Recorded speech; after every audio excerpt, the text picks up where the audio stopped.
इसीलिए मैं आपसे ये पूछना चाहता हूं, जो रिपोर्ट्स आई हैं पाकिस्तान के मानवाधिकार आयोग की, जो कुछ मामले अभी सामने आए थे, जरावाला में आए थे ईसाई समुदाय पर हमले के, होली पर छात्रों के साथ मारपीट के मामले सामने आए थे, क्या वाकई अल्पसंख्यक पाकिस्तान में खुशहाल है? आप बताइए। बिल्कुल, सबसे पहली बात तो ये है कि आज का जो टॉपिक है आपका वो है सीएए के हवाले से। तो मैं आपको दो चीजें बताता हूँ। इंपॉर्टेंट चीज ये है कि पूरी दुनिया के अंदर कोई भी कानून, कोई भी लॉ जब रिलीजियस डिस्क्रिमिनेशन पे बनता है तो वो गैर इंसानी होता है, इनह्यूमन होता है। दूसरी बात ये है कि इस कानून के तहत असल में ये बात मोदी सरकार ने डिक्लेयर कर दी कि हिंदुस्तान जो है वो सिर्फ एक हिंदू फाशिस्ट रियासत है और हिंदुत्व आइडियोलॉजी पे चलने वाला मुल्क है। यहाँ पर दूसरे धर्म के लिए कोई गुंजाइश नहीं है, सिर्फ आप धर्म परिवर्तन करवाना चाहते हैं सबसे, और इसके अलावा कोई मकसद नहीं है। इसमें धर्म परिवर्तन की बात कहां से आ गई खान साहब? धर्म परिवर्तन की बात कहां से आ गई? मुझे ये बताइए, आपके यहाँ की कुछ रिपोर्ट मैं बता देता हूं जहां पर अलग अलग मौके पर यह कहा गया है, माइनॉरिटी मार्च निकाल के यह कहा गया है हाथों में तख्तियां लेकर कि वहां पर सिखों को परेशान किया गया, वहां पर हिंदुओं को परेशान किया गया। ये माइनॉरिटी मार्च निकला कि नहीं निकला आपके यहाँ? मुझे आप 2 मिनट देंगे प्लीज? ठीक है। दूसरी बात यह है कि अगर ये समझते हैं कि इस तरह से जो वहां पर जो रहने वाले 20 करोड़ से ज्यादा मुसलमान हैं उनका राइट जो है वो खत्म कर लेंगे, तो ऐसा तो मुमकिन नहीं है। बस के इससे ये होगा कि मुसलमानों मेरा राइट तो नहीं खत्म किया जा रहा है, मेरा तो कोई राइट नहीं खत्म किया जा रहा है। मैं तो मुस्लिम हूँ, मैं तो आराम से रह रही हूँ और डर भी नहीं रही हूँ। पाकिस्तान में मियां मिट्ठू क्या काम करता है ये बताइए ना? मियां मिट्ठू क्या काम करता है? कन्वर्शन करवाता है, कन्वर्शन कंधे पे उठाता है 5 साल की बच्ची को और 50 साल के बुढ़े के गोद में दे देता है। नहीं, वो आपने कहा ना कि यहाँ पर मुसलमानों का धर्मांतरण कराया जा रहा है। नाजिया इलाही खान मुसलमान है, भारत में रहती है प्राउडली। अरे अपनी बारी पे बोले, मुझे कोई मसला नहीं है, अपनी बारी पे बोले। अरे लेकिन अगर आप गलत बोलेंगे तो एक मुस्लिम होने के नाते वो अपनी बात रखेंगी ना। It is a point of view. That is the point of view. Irrational discussion होनी चाहिए। अगर आपने कोई अच्छा प्रोग्राम करना है तो let's do the irrational debate. नहीं, आपने जो बोला मुसलमानों को लेकर, उन्होंने अपना पॉइंट क्लियर किया, बस आप अपनी बात करें ना, अपनी बारी पे करें, अपनी बारी पे करें। बोलिए। दूसरी बात यह है कि क्या मोदी सरकार इससे हासिल क्या करना चाहती है? इससे वो ये हासिल करना चाहती है कि थर्ड टर्म में एक बार फिर वो जनाब मेजॉरिटी ले जाए। वो देखिए, आप इंटरनेशनल मीडिया की बात करें, पाकिस्तान को छोड़ दें, इंटरनेशनल मीडिया भी यही कह रहा है कि the basic objective behind this CAA bill is कि इलेक्शन जो आ रहा है। सर, हम अपना देखते हैं। देखिए, इंटरनेशनल मीडिया, पाकिस्तान की मीडिया क्या सोचती है हम अपना देखते हैं। और आपने जो एक सवाल पूछा कि मोदी सरकार इससे हासिल क्या करना चाह रही है, तो मैं ये गर्व के साथ कहना चाहता हूं, जो आप लोग नहीं कर पाए, अल्पसंख्यकों का ख्याल नहीं रख पाए, आपके यहाँ जो प्रताड़ित होते रहे, उनको हम देख रहे हैं हमारे साथ में। मैं रुकिए थोड़ा और बाकी और मेहमान है उनसे तुरंत बात कर लेता हूं। लेफ्टिनेंट जनरल संजय कुलकर्णी जी, आपने एक पॉइंट रखा था इसलिए मैं बात करूं। लेफ्टिनेंट जनरल संजय कुलकर्णी जी, ये किस मुगालते में जी रहे हैं? ये कह रहे हैं कि यहां पर हासिल कुछ और किया जा रहा है, धर्मांतरण की कोशिश की जा रही है, सिर्फ हिंदुत्व की बात की जा रही है, लेकिन हम तो सबको साथ में लेकर चल रहे हैं, अल्पसंख्यकों के उद्धार की बात कर रहे हैं। इतनी सी बात समझ में नहीं आती क्या? हिमांशु, ये जो सिटीजनशिप अमेंडमेंट एक्ट है, ये it is to facilitate citizenship of non Muslims who are there in India up to 31st of December 2014। ये एक बात, नंबर 1। नंबर 2, धर्मांतरण की बात करिए, Pakistan is an Islamic Republic of Pakistan, Bangladesh is the Islamic Republic of Bangladesh, Afghanistan is the Islamic Republic of Afghanistan.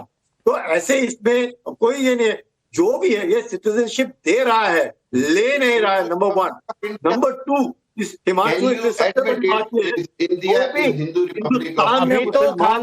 अभी तो हामिद खान साहब आप कह रहे थे कि जब मैं बोलता हूं तो किसी और को नहीं बोलना चाहिए। अब अगर कुलकर्णी साहब बोल रहे हैं तो आप बीच में क्यों बोल रहे हैं? यही नाजिया कर रही थी जब आपने गलत बात की थी, यही नाजिया कर रही थी बस। कुलकर्णी साहब प्लीज कंटिन्यू कीजिए। आप सुन लीजिए एक बार सुन लीजिए प्लीज, एक बार सुन लीजिए खान साहब, सुन लीजिए कुलकर्णी जी प्लीज। हिंदुस्तान में जितने भी मुसलमान हैं उनको कोई फिक्र है ही नहीं, वो हिंदुस्तानी नागरिक हैं, हिंदुस्तानी नागरिक रहेंगे, इसमें कोई शक ही नहीं है।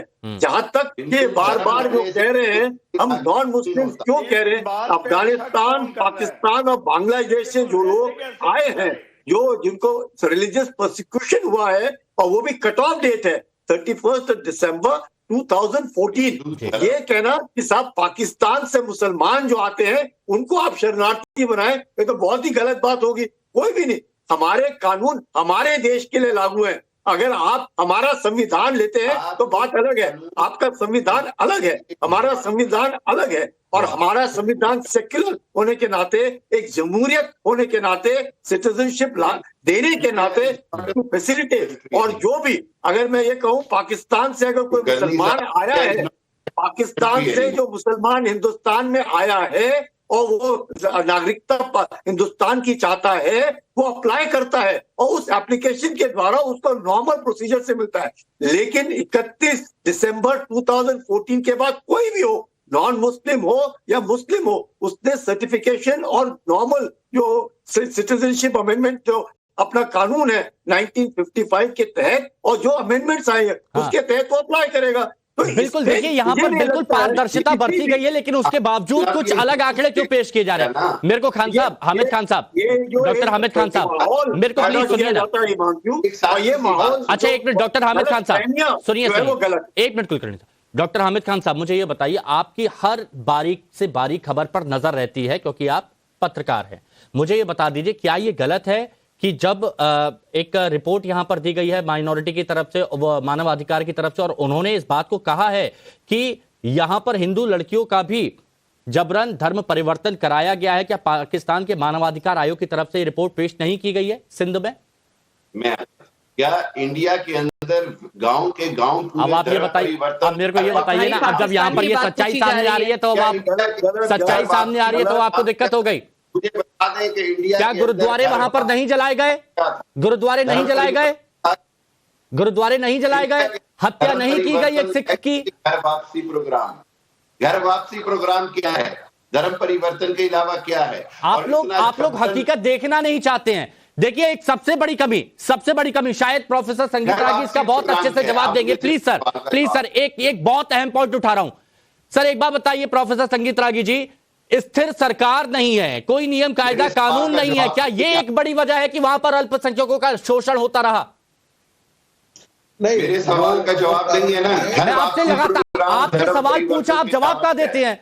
आपके सवाल का जवाब नाजिया देंगी। थोड़ा सा रुक जाइए, पहले संगीत रागी जी से ये बात पूछ लेता हूं मैं। हाँ, धर्म परिवर्तन तो आप करवाते हैं जबरदस्ती, पूरे गांव। कहाँ हुआ मेरा? अरे उम्र का 32 साल हो गया, कहाँ हुआ मेरा धर्म परिवर्तन? मैं तो मुसलमान ही हूँ, नाजिया इलाही खान ही हूँ, 5 वक्त नमाज पढ़ रही हूँ, आज रोजे में हूँ। कहाँ हुआ धर्म परिवर्तन? मेरा पूरा खानदान मुसलमान है, किसी ने नहीं बोला धर्म परिवर्तन करने के लिए। जुल्म हो रहा है, झूठ बोलने की ना क्या होती है, जिनको मारा जा रहा है, मुसलमान सबसे ज्यादा झूठ बोलता है। शर्म आनी चाहिए आप लोगों को। मेरे बाप का नाम आज भी मुझे रहमानी है, कोई धर्म परिवर्तन नहीं हुआ। आप बड़ी खुशी आप नमाज पढ़ते हैं, रोजा रखते हैं, बकरीद मनाते हैं, ईद मनाते हैं, कोई यहाँ किसी पर दबाव नहीं डाला जाता हामिद खान साहब। लेकिन आपको शायद ये